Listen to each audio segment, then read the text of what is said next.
Okay, thank you. So we have some minutes for discussion now. I think we can continue with any question for any of the speakers from the audience, if there is.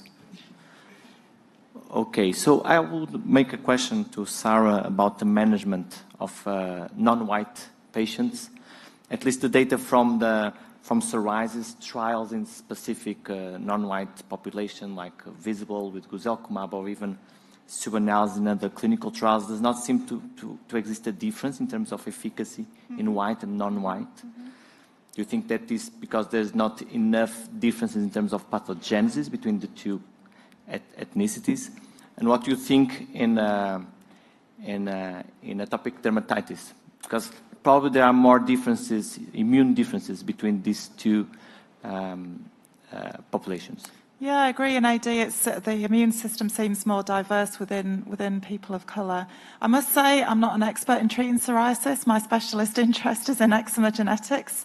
But my interpretation of the lack of difference in response would always be, are we not seeing a difference because there genuinely is no difference, by which I mean people of colour respond to treatments exactly the same when they have psoriasis as people of white skin? Are we not seeing a difference between the ancestries because there is no difference, or because the studies have not been adequately powered in terms of including enough patients? So that would be the key question. From AD, where I do have more experience, yeah, I agree. I think, again, Michelle said that AD is a more diverse disease than psoriasis immunologically. I think it is, in terms of barrier structure, it's more diverse as well. So I'd have every expectation that people of different skin types would respond to different treatments. It's just going to take time for us to understand those and target appropriately. It's really a steep learning curve, and it's more emphasis on recording diversity. You know, when you look at studies, sometimes it's not even recorded the ethnicity or the ancestry of the patients in the very big population studies. So we do have a long way to go. Okay, thank you. So any question from the audience? Oh, yes, there's one. Yeah, I can maybe add to it. There's one. Sorry. Oh, okay. Yeah. Sorry, I don't know if you can hear me. Shobha from Newcastle. I had a question for the phenotype switching person, Michelle Gillette. Your resistant psoriasis cohort was very interesting. And I wondered if you actually saw any sort of Th22, IL-22 signature. That was one of the questions. The other question I have for the panel is, there's quite a lot of Th17 T-cell data there. How are these various phenotypes affecting your macrophage myeloid, the innate immune cell populations? I presume, it's very hard to do that with RNA-seq. But I just wonder, how is this, for example, in the resistant cohort, all these cytokines such as IL-17 or IL-22, how are they affecting the innate immune cell population? That would be my second question. The first question is, do you see a lot of Th22? So there are very good questions, but we have not looked into detail whether IL-22 is upregulated. But from what I recall, I mean, there was no obvious signal, but I need to go back to look into details. So we have not done extensive studies yet concerning your macrophage myeloid effect of this resistant patient, but it's of course very interesting. I mean, I can. It is not true, because we have one of the mechanism we think that these. Well, I've shown you in the resistant psoriasis type 1 interferons, which are, and we have a huge cohort together with Copenhagen, with Lonnie Skov, and we see type 1 interferons are really the key signature. And we think it's a lack of control by macrophages on type 1 interferon production, and we have a mechanism. Dendritic cells. Yeah. Yes, from plasmacytoid dendritic cells. Dendritic cells, yeah. So we think macrophages are very important myeloid cells to control type 1 interferon production by dendritic cells. Right. So we are looking into, whether it is an epigenetic modification of macrophage. I hope I will be able to tell you more soon. Thank you. But it's the way we are going, yeah. Okay.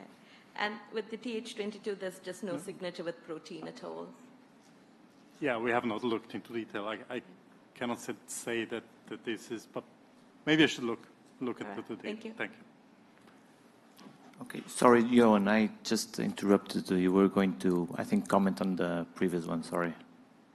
No, I was just going to add on to what Sarah said, that, you know, the racial differences are obviously massively understudied, but there's some evidence from clinical studies, like, for example, African Americans with psoriasis tend to have more severe disease.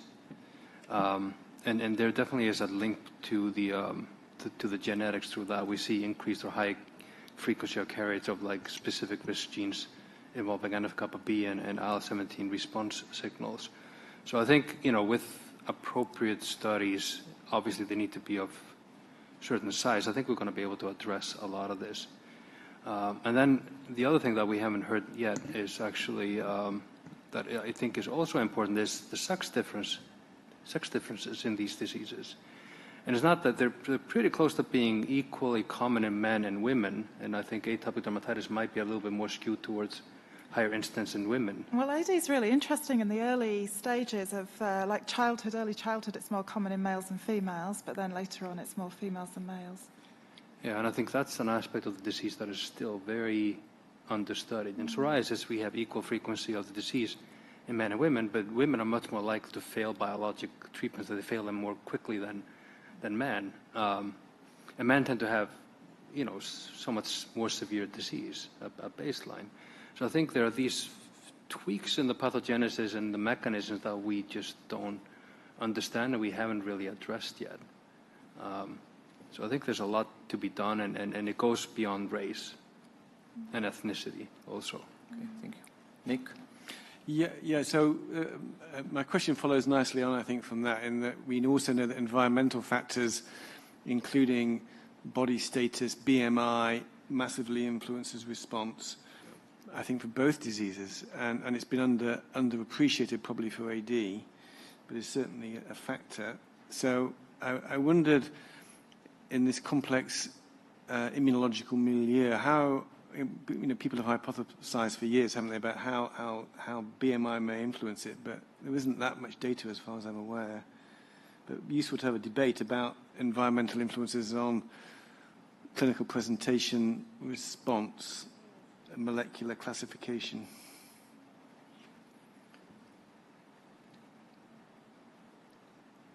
Of silence. It's a very big question, Nick. You've stunned us all into silence. I think from a genetic... I think those Ozempic studies are coming, and I think certainly psoriasis. And I think more likely than not, they're probably going to work. Okay. From a genetics perspective, it's super challenging because it's like, I mean, you saw the size of the GWAS, that's like 1 million different SNPs. And then if you add in environmental factors, you can add in however many more environmental factors you want to. So say you added in 10 environmental factors, then it's 10 times the number of tests that you have to do with 1 million SNPs. It's 10 times 1 million. So it just, in terms of the burden of multiple testing, this concept that the more investigations you do, you find positives by chance, and they could be false positives, it becomes statistically very, very challenging to really address all the different environmental factors with all the different genetic factors. So the approach I'm taking in my lab is to model it in vitro, which again is the other extreme. You take one gene and one environmental factor and try and dissect what's happening, and that's really painfully slow progress, but it's complementary to the gene-environment interaction analysis that we're doing in silico.